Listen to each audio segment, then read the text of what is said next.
The morning air was crisp as Catherine, Princess of Wales, stood before her bedroom mirror, her reflection showing traces of the battles she had fought over the past months. Her hands trembled slightly as she applied a thin layer of concealer beneath her eyes, covering the evidence of countless sleepless nights. The chemotherapy treatments had taken their toll, but today was different. Today she would step back into the public eye alongside William for the first time since her cancer diagnosis became public knowledge. William entered the room quietly, his footsteps muffled by the thick carpet. He had been her anchor through every doctor's appointment, every treatment session, every moment of doubt. His usually confident demeanor carried a weight that only those closest to him could recognize. The future King of England had learned what it meant to feel truly helpless, watching the woman he loved fight a battle he couldn't fight for her. "Are you certain about this?" he asked, his voice carrying the concern of a husband rather than the authority of a prince. His hands found her shoulders, and through the mirror their eyes met with an understanding born from shared struggle. Catherine's smile was gentle but determined. "The children need to see that Mummy is getting better. The people need to know that we're still here, still fighting." Her voice was softer than it once was, but the steel beneath remained unbroken. The past months had changed her in ways that went beyond the physical. She had discovered reserves of strength she never knew existed. Outside Kensington Palace, security teams had been working since dawn. The decision to make this public appearance had been weeks in the making, with careful coordination between the palace staff, medical team, and security personnel. Every detail had been considered, from the route they would take to the duration of their appearance. The world had been watching and waiting for any sign of the princess's recovery. The couple's children had been briefed the night before. George, now older and more aware of the gravity of his mother's condition, had asked thoughtful questions about what the day would bring. Charlotte had simply hugged her mother tighter than usual, while Louis had drawn a picture of their family, with his mother wearing a crown made of hearts. These small gestures had meant more to Catherine than any royal protocol ever could. As they prepared to leave, William's mind drifted to the countless letters and messages that had poured in from around the world. People from every walk of life had shared their own stories of battling cancer, of supporting loved ones through treatment, of finding hope in the darkest moments. The response had been overwhelming and had given both him and Catherine a deeper appreciation for the platform they held. The drive to their destination was unusually quiet. Their protection officers maintained professional silence, but even they seemed to understand the significance of this journey. Catherine watched the familiar London streets pass by, noting how everything looked the same while she felt fundamentally changed. The city that had always been her stage now felt like a place of return rather than routine. William reached for her hand, intertwining their fingers as they had done countless times before, but this gesture carried new meaning. They had faced the possibility of a future where such simple moments might be limited. Every touch, every shared glance had become precious during the uncertain months of treatment and recovery. The venue chosen for their first public appearance was carefully selected. Rather than a grand state function, they would visit a local community center that supported families affected by cancer. It was here that Catherine felt she could make her first real connection with the public since her diagnosis. The symbolism wasn't lost on anyone. A place of healing and hope seemed fitting for her return. As their car approached the community center, they could see the crowd that had gathered. Unlike the usual royal watchers, these people had come for a different reason. Many were cancer survivors themselves, others were family members who had walked similar paths. Some held signs with messages of love and support, while others simply stood in respectful silence, their presence speaking louder than words. Catherine took a deep breath, feeling the familiar flutter of nerves she hadn't experienced in months. Public appearances had once been second nature to her, but now they carried additional weight. She wasn't just representing the royal family anymore. She had become an unwitting symbol of hope for millions facing similar battles. The car came to a gentle stop, and William was the first to step out. His movements were deliberate and protective, his eyes quickly scanning the crowd before turning to offer his hand to Catherine. This simple gesture, captured by dozens of photographers, would later be described as one of the most tender moments ever witnessed at a royal engagement. Catherine emerged slowly, her posture graceful despite the exhaustion she still carried. She had chosen her outfit carefully, a soft blue dress that complemented her complexion while being comfortable enough for a day of meeting people and gentle activities. Her hair, still recovering from treatment, was styled simply but elegantly, and her jewelry was minimal but meaningful, including a pair of earrings that William had given her during her recovery. The crowd's reaction was immediate and emotional. A hush fell over the gathered people as they saw their beloved princess in person for the first time since her diagnosis. Some wiped away tears, others applauded softly, but most simply watched in respectful silence as she took her first steps back into public life. A young girl in the front row, wearing a pink headscarf that clearly indicated her own battle with illness, caught Catherine's attention immediately. Their eyes met across the small distance, and in that moment, two fighters recognized each other. The princess's first steps were toward this child, breaking protocol but following her heart, setting the tone for what would be an extraordinary day of human connection and healing. The young girl's name was Emma, and she was 7 years old with eyes that held wisdom far beyond her years. When Catherine knelt down to her level, ignoring the photographers and protocol officers, the entire crowd seemed to hold its breath. Emma's small hand reached out tentatively, and Catherine took it gently in both of hers. "I like your scarf," Catherine said softly, her voice carrying clearly in the hushed atmosphere. "Pink is my daughter's favorite color too." Emma's smile was radiant despite her obvious frailness. "My mummy says you've been poorly too," she whispered, her words carrying the innocence of childhood mixed with an understanding that no child should have to possess. "I have been," Catherine replied honestly, her own eyes beginning to glisten. "But we're both getting stronger, aren't we?" The simple exchange between these two fighters created a ripple effect through the crowd. Adults who had come to show support found themselves deeply moved by this authentic moment of connection. William watched his wife with admiration and love that was visible to everyone present. He had seen her navigate countless royal engagements with grace and professionalism. But this was different. This was Catherine speaking from her heart, sharing her truth with people who understood her journey in ways that most of their usual royal circle never could. The community center director, Sarah Mitchell, had been battling her own nerves about hosting such an important visit. She had worked with cancer patients and their families for over a decade, but nothing had prepared her for the responsibility of welcoming royalty during such a significant moment. As she watched the princess connect naturally with Emma and the other children, her worries melted away. This wasn't going to be a formal royal visit. It was going to be something much more meaningful. As they moved inside the community center, Catherine was struck by the warmth and hope that filled the space. The walls were covered with artwork created by patients and their families, paintings full of bright colors, poems about strength and survival, and photographs of people at various stages of their cancer journeys. One particular photo caught her attention. A woman ringing a bell with her arms raised in triumph, surrounded by medical staff and family members celebrating the end of her treatment. "That's Mrs. Peterson," Sarah explained, noticing Catherine's interest. "She finished her treatment last month. She wanted to be here today to meet you, but she's traveling to visit her grandchildren for the first time since her diagnosis." Catherine nodded, understanding completely. The freedom to make plans, to travel, to live without the constant shadow of medical appointments was something she was only beginning to appreciate again. Each small return to normalcy felt like a victory worth celebrating.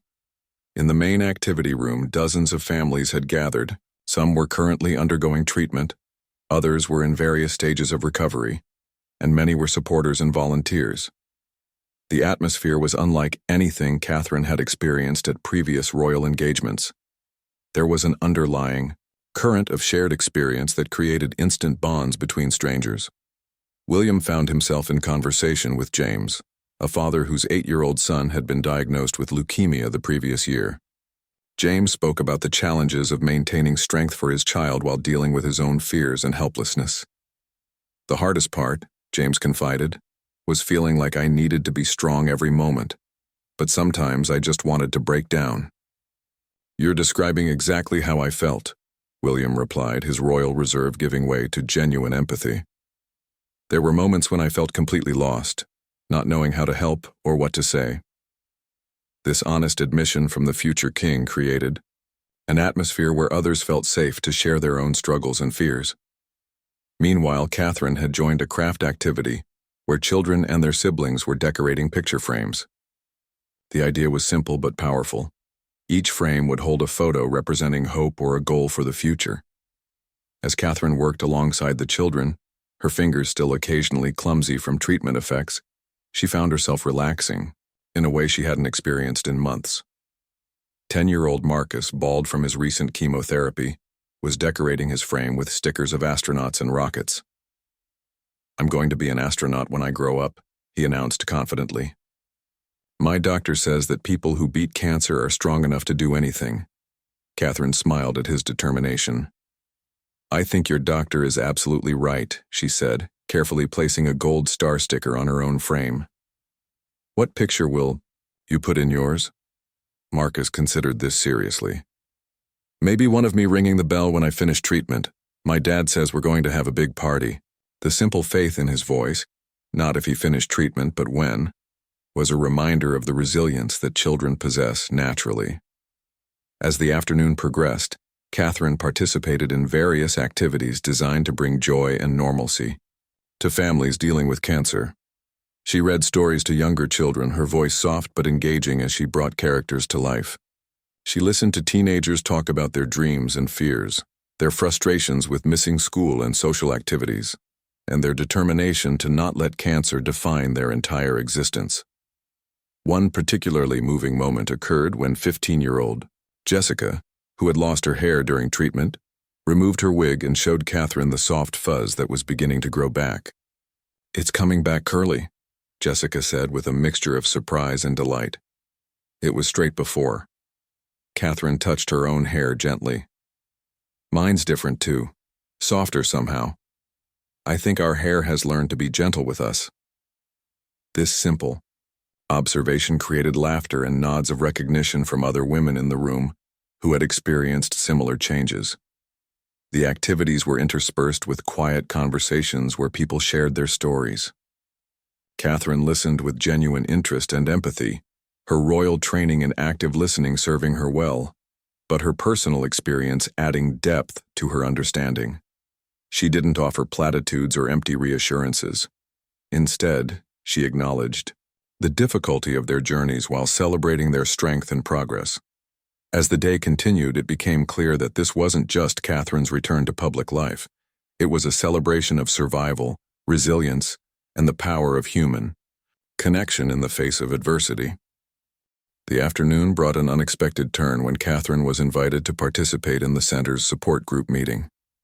These weekly gatherings were typically private affairs where patients and families could speak openly about their fears, frustrations, and hopes without judgment.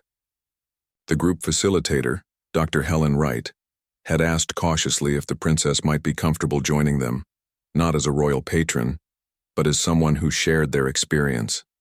Catherine's acceptance surprised even William, who knew how carefully she typically guarded her privacy. But something about this place, these people, made her want to contribute more than just her presence. As 12 adults arranged their chairs in a circle, the formal boundaries between royalty and commoners seemed to dissolve entirely. Margaret, a grandmother in her 70s, spoke first. She had been attending these meetings for 6 months, supporting her daughter through breast cancer treatment while managing her own fears about losing her child. "The hardest part," Margaret said, her voice steady despite the tears in her eyes, "is feeling helpless. I would take her place in an instant, but I can't. All I can do is hold her hand and pretend I'm not terrified." Catherine nodded in understanding. "When my children asked me if I was going to be okay, I wanted to promise them yes with absolute certainty. But I realized that honesty, even when it's scary, was more important than false reassurance."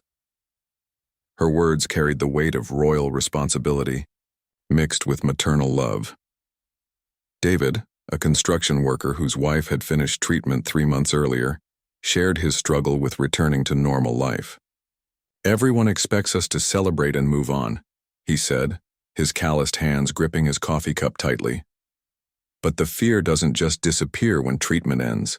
Every headache, every unusual tired feeling, and you wonder if it's coming back. William, who had been quietly listening, spoke up. That fear of recurrence, it changes how you live. Every medical appointment, every scan carries weight that people who haven't been through this can't really understand. His admission that even a future king dealt with these anxieties created a moment of profound connection. The group's youngest member, 19-year-old Alex, had been diagnosed with testicular cancer during his first year of university. His struggle was different, dealing with a disease that many people his age couldn't even comprehend while watching his friends continue with normal university experiences. I felt like I was watching my life from the outside, Alex explained. Everyone else was worried about exams and dating, and I was learning about chemotherapy schedules. Catherine listened to each story with complete attention, her royal training and engagement serving her well, but her personal experience adding genuine empathy to her responses. She didn't try to minimize anyone's struggles or offer solutions. Instead, she validated their feelings and shared her own vulnerable moments. There was a day during treatment when I couldn't get out of bed, Catherine shared, her voice quiet but clear. William brought me tea and I couldn't even hold the cup properly because my hands were shaking. I remember thinking that this wasn't how a princess was supposed to behave, that people expected me to be stronger. The admission drew knowing nods from around the circle. Dr. Wright, who had been facilitating these groups for years, later said she had never witnessed such open and healing conversation. The presence of someone who represented strength and privilege, yet who had walked the same difficult path, seemed to give everyone permission to be completely honest about their experiences. As the support group concluded, something unexpected happened. Without any prompting or official request, the group members began sharing contact information with Catherine and William. Phone numbers were exchanged, social media accounts connected, and promises made to stay in touch. It wasn't about maintaining royal connections. It was about continuing the genuine friendships that had been formed. The final activity of the day was perhaps the most moving. The community center had organized a memory tree ceremony where families could hang ornaments representing loved ones lost to cancer, milestones achieved during treatment, or hopes for the future. Catherine and William were invited to add their own ornament to the tree. Catherine had brought a small silver heart engraved with a simple message, "For everyone who fights." As she hung it carefully on a branch, she explained, "This represents not just my journey, but everyone who faces this battle with courage. We're all connected in this fight." William added a star-shaped ornament next to hers, engraved with "Love conquers all" in both English and the children's school motto. Catherine taught our children that love doesn't mean protecting people from truth, but supporting them through it, he said, his voice thick with emotion. As other families added their ornaments, stories emerged naturally. Mary hung a butterfly, ornament for her sister who had passed away the previous spring, but who had insisted on planning Mary's wedding down to the last detail during her final weeks.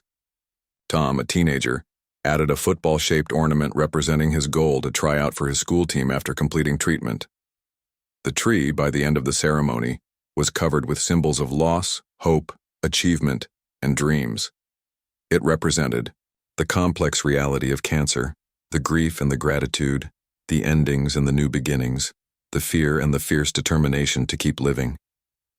As the formal part of the visit concluded, neither Catherine nor William seemed ready to leave. They lingered in conversations, exchanged more contact information, and made tentative plans for future, less formal meetings. Several families extended invitations to their homes, treating the royal couple not as dignitaries, but as friends who had shared something profound. The drive back to Kensington Palace was reflective and quiet. Both William and Catherine were processing the day's emotions and connections. They had expected to give support and raise awareness, but they had received something equally valuable, a sense of community and belonging with people who truly understood their journey. Today felt like coming home, Catherine said softly, as London's evening lights began to twinkle around them. William squeezed her hand in agreement, both of them knowing that this day had marked not just Catherine's return to public life, but a new chapter in how they would use their platform and their experiences to serve others. The following weeks brought a flood of response to Catherine and William's emotional appearance at the community center.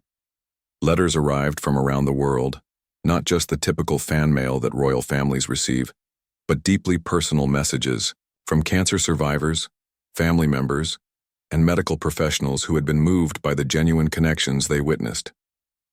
Dr. Amanda Chen, an oncologist from Manchester, wrote about how her patients had been inspired by seeing Catherine's honest vulnerability. Your willingness to show that even princesses struggle with the same fears and challenges has given my patients permission to be human in their fight, she wrote. Several have said that if the Princess of Wales can admit to bad days, they don't have to pretend to be strong every moment.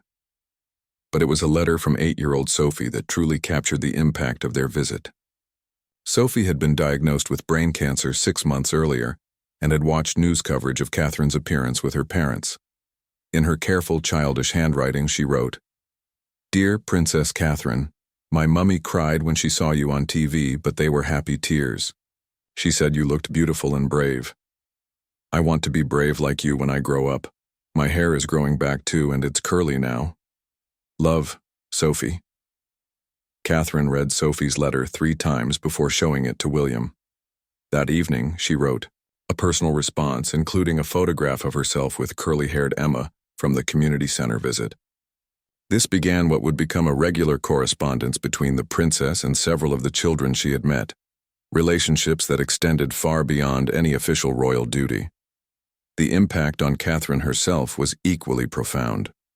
For months, she had felt isolated by her diagnosis. Despite having a loving family and excellent medical care, the royal bubble, which usually protected her, had also cut her off from others who truly understood her experience. Her day at the community center had shown her that she didn't have to carry this burden alone or in silence. Dr. Sarah Pemberton, Catherine's oncologist, noticed changes in her patient beyond the expected physical improvements. There was a lightness in her that I hadn't seen since before her diagnosis, Dr. Pemberton later reflected. She spoke about feeling useful again, about having a purpose that went beyond just getting well. For many cancer patients, finding meaning in their experience is a crucial part of healing. William, too, was transformed by their experience. He began reaching out to other spouses and partners of cancer patients, understanding that the caregiver's journey, while different, was equally challenging. He started informal coffee meetings with other husbands and partners, creating a support network that hadn't existed before. One such meeting was with Robert, whose wife Emma had been battling ovarian cancer for 2 years. "The isolation is the worst part," Robert confided to William during one of their walks through Hyde Park. "Everyone asks about Emma, which is right, but no one asks how I'm coping with watching the person I love most in the world suffer." These conversations led William to advocate for better support services for cancer caregivers, using his platform to highlight an often overlooked aspect of the disease's impact. The royal couple's approach to public engagements began to shift, fundamentally.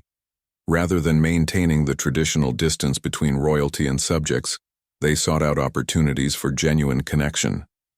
Their next public appearance was at a children's hospital, but this time they arrived without the usual entourage of officials and photographers. They wanted to spend real time with families, not just pose for photo opportunities. In the children's cancer ward, Catherine met 12-year-old James, who had been following her journey through news reports. James had created a scrapbook of articles about her treatment and recovery, alongside his own journey battling leukemia. "I felt less alone knowing you were going through chemotherapy too," he told her simply. "It made me feel like I could be brave." The conversation with James sparked an idea that would become Catherine's most significant post-treatment initiative. She began working with child psychologists and medical professionals to develop a program that would connect young cancer patients with role models who had successfully navigated similar challenges. The program would go beyond celebrity inspiration to create genuine mentorship relationships. William found his own calling in working with the siblings of cancer patients, children who often felt forgotten as families focused on the sick child's needs. He began visiting family support groups, listening to brothers and sisters who struggled with guilt, fear, and resentment about their changed family dynamics. 10-year-old Lucy, whose younger brother had been battling brain cancer for a year, spoke to William about feeling invisible in her own family. "Everyone always asks about Tommy, and I want him to get better. But sometimes I wish someone would ask about my day at school or if I'm okay too." William's response was to create Sibling Saturdays, regular events where brothers and sisters of cancer patients could have fun activities while also receiving emotional support. The authenticity of Catherine and William's engagement with the cancer community began to influence other aspects of their royal duties. They started questioning the value of traditional ceremonial appearances versus opportunities for meaningful impact. Palace staff noticed a shift in how they approached their schedules, prioritizing depth over breadth in their public engagements. This change didn't go unnoticed by other members of the royal family. King Charles, himself a cancer survivor, expressed pride in how his son and daughter-in-law were using their experience to serve others. "They've discovered that true royal service isn't about being admired from a distance, but about connecting with people in their most vulnerable moments," he observed to close advisors. The media response was initially mixed. Some traditionalists, worried that the royal family was becoming too accessible, losing the mystique that had always been part of their appeal. However, public opinion was overwhelmingly positive. People felt they were seeing a more human side of the monarchy, one that acknowledged struggle and vulnerability as part of the human experience. Catherine's decision to be open about her ongoing recovery process, including the difficult days, changed the conversation around cancer survival. She spoke honestly about fatigue that sometimes lasted for days, about anxiety before medical checkups, and about the challenge of returning to normal life while still processing trauma. "Recovery isn't a straight line," she said during an interview with a cancer charity publication. "There are setbacks and struggles, and that's okay. Healing happens in its own time, and we need to be patient with ourselves." This message resonated particularly strongly with recent survivors who felt pressure to return to normal quickly after completing treatment. 6 months after Catherine's first public appearance following her cancer diagnosis, the royal couple received an invitation that would test the depths of their commitment to the cancer community. The invitation came from the Teenage Cancer Trust to attend a memorial service for young people who had lost their battles with the disease. It was not the kind of event that typically appeared on royal calendars. Too sad, too raw, too removed from the celebratory nature of most royal engagements. Catherine's initial reaction was hesitation. She had been focusing on stories of survival and hope, connecting with people who were winning their battles. Facing the reality of those who hadn't survived felt like stepping into territory that might shake the positive momentum she had been building in her own recovery. William understood her reluctance completely. "We don't have to do this," he said gently as they discussed the invitation over breakfast. "You've already done so much, contributed so much to helping others." But as Catherine thought about the families who would be at that memorial service, she realized that her hesitation was exactly why her presence might matter. The parents who have lost children to cancer, "They're living my worst fear," she said quietly. "If my being there brings them any comfort, any sense that their children's lives mattered to the wider world, then I need to be there." The memorial service was held at St. Paul's Cathedral on a gray October morning. As Catherine and William arrived, they could see families gathered on the steps, parents, siblings, grandparents, all united in their grief but also in their determination to honor their loved ones. Many carried photographs, flowers, or personal items that represented the children they had lost.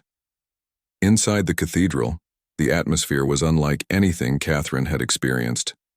It was heavy with grief, yes, but also filled with love, pride, and a fierce celebration of young lives that had burned brightly despite being cut short. Each family had been given the opportunity to place a photo and brief description of their child on display, creating a visual tribute to dozens of young people.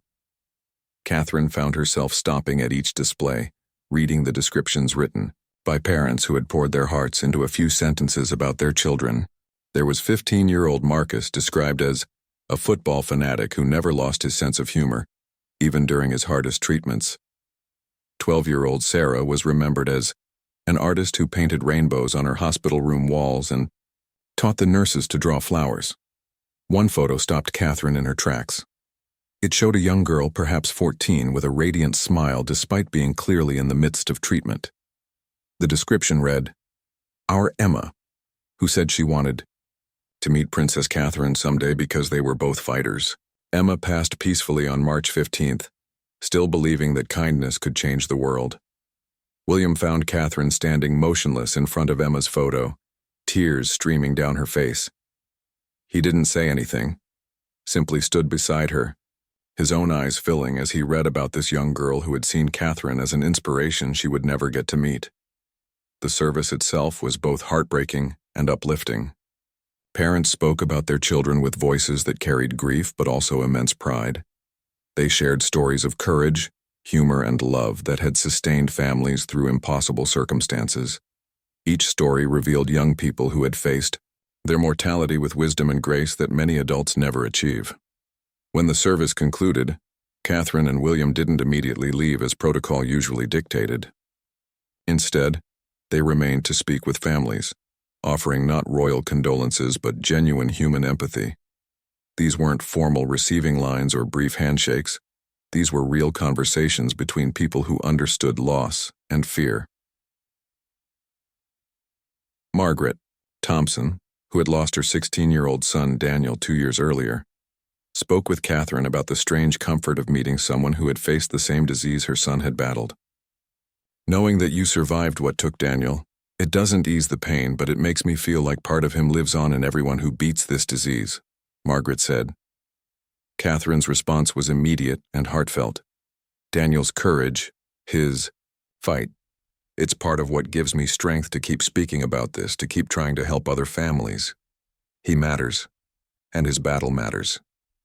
The conversation continued for nearly 20 minutes, with Margaret sharing memories of Daniel's determination to live normally despite his illness, and Catherine listening with the attention of someone who understood the preciousness of such memories. William found himself in conversation with Tom and Linda, parents of 18-year-old Jessica, who had died just 3 months earlier. They spoke about the impossible decisions parents face when treatments aren't working, about balancing hope with acceptance, about the guilt that comes with feeling relief when a child's suffering ends. "We keep wondering if we made the right choices," Linda confided.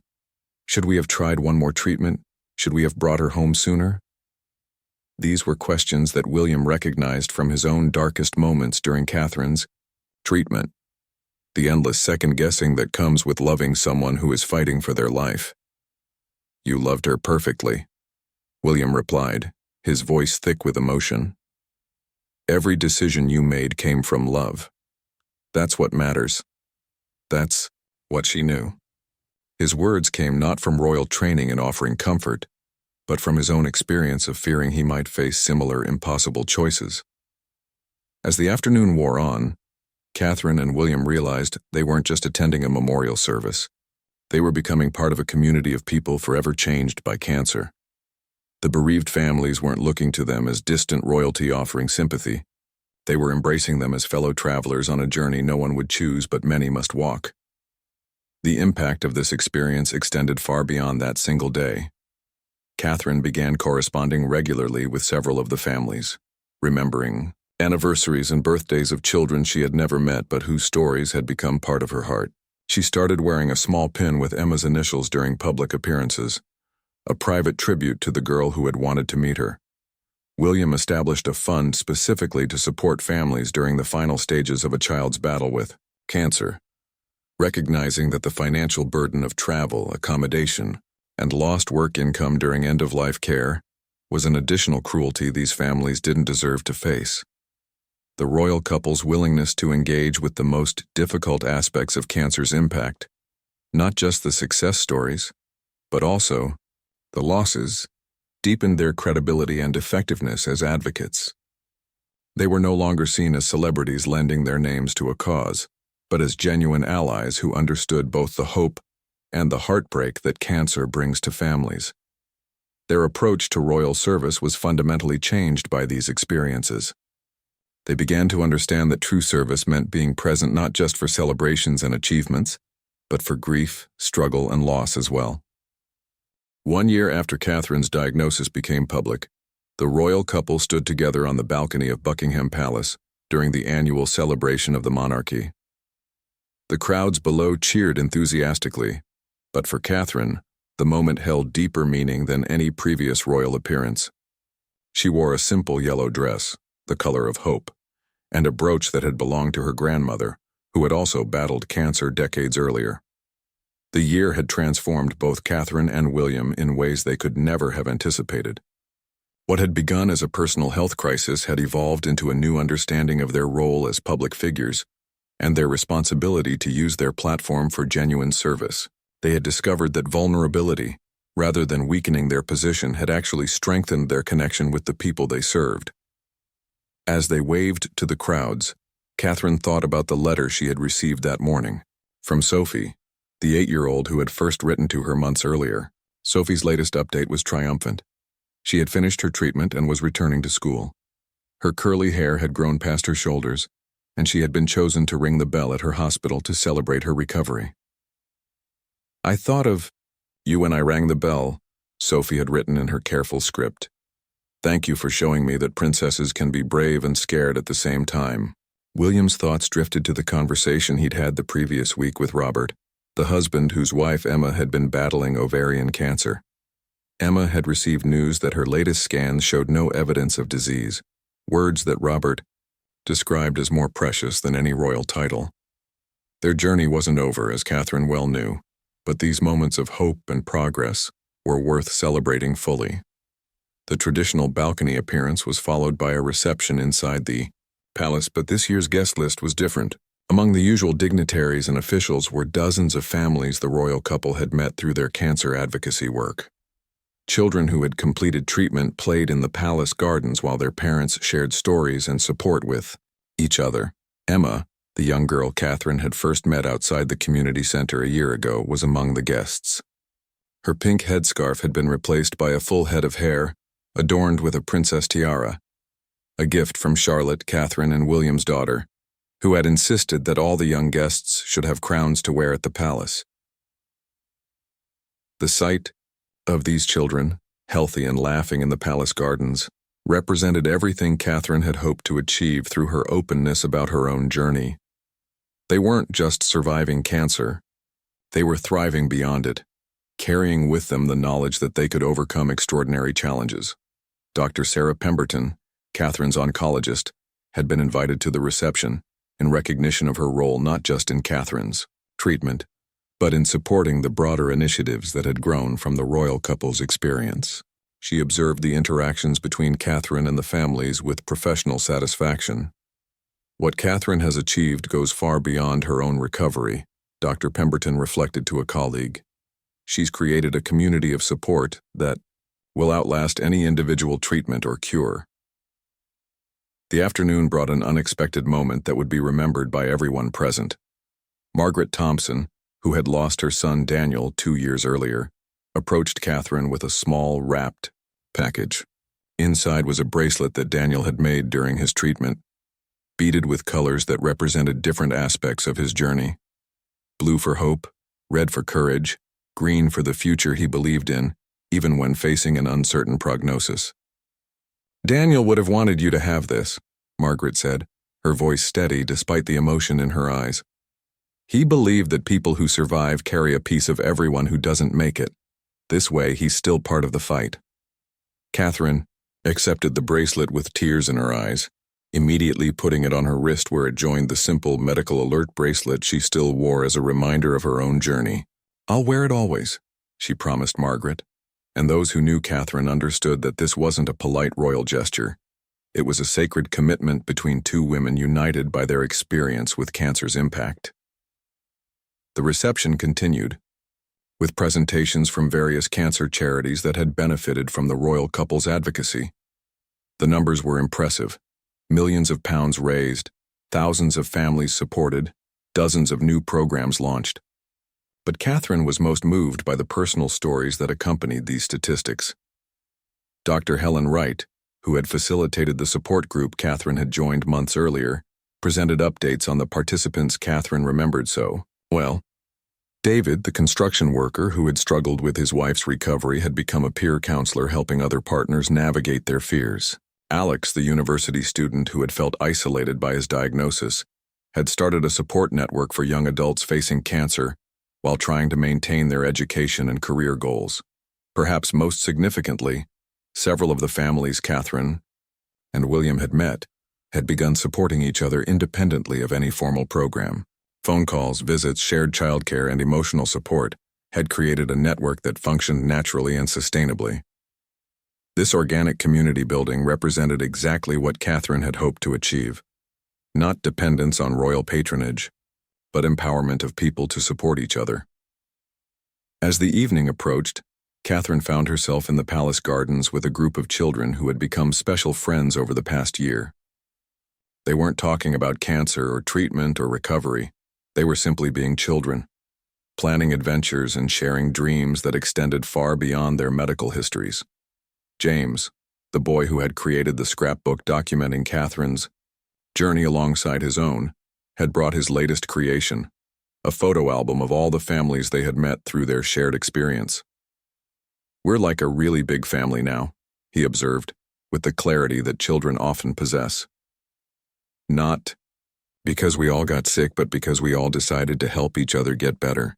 William joined the group, settling on the grass despite his formal attire, and listened as the children discussed their future plans. Sophie wanted to be a doctor, inspired by the medical team that had helped her recover. Emma planned to become an artist and paint murals in hospital children's wards. Marcus still dreamed of being an astronaut, his ambition unchanged by his medical journey but perhaps strengthened by the knowledge that he could overcome extraordinary challenges. As the formal reception concluded and families began to depart, Catherine realized that this anniversary wasn't marking the end of a difficult chapter, but the beginning of a new understanding of what royal service could accomplish. The traditional model of distant patronage had been replaced by genuine partnership with the communities they served. The final moment of the day came as Catherine and William returned to their private apartments. Catherine paused at her dressing room mirror, the same spot where she had prepared for her first public appearance after diagnosis 1 year earlier. The woman looking back at her was different, not just physically, though her hair had grown back fuller and her color had returned, but fundamentally changed in ways that went beyond appearance. She touched Daniel's bracelet on her wrist, thinking about the young man she had never met, but whose courage had become part of her story. Tomorrow would bring new challenges, new opportunities to serve, new connections to make with people facing their own battles. The crown she wore carried the weight of tradition, but now it also carried the responsibility of authentic service to people who needed to know they weren't alone in their struggles. William joined her at the mirror, and together they reflected on how far they had traveled, not just through Catherine's treatment and recovery, but through their transformation from traditional royals to genuine advocates for people facing life's most difficult challenges. Their grand entrance that day hadn't been about ceremony or protocol. It had been about showing up authentically for a community that had become their extended family. The millions who had watched their journey, who had sent letters and messages of support, who had found hope in Catherine's honesty about struggle and recovery, were no longer distant subjects. They were partners in a shared commitment to ensuring that no one faces cancer alone, that vulnerability can be a source of strength, and that true royal service means being present for people in their most human moments.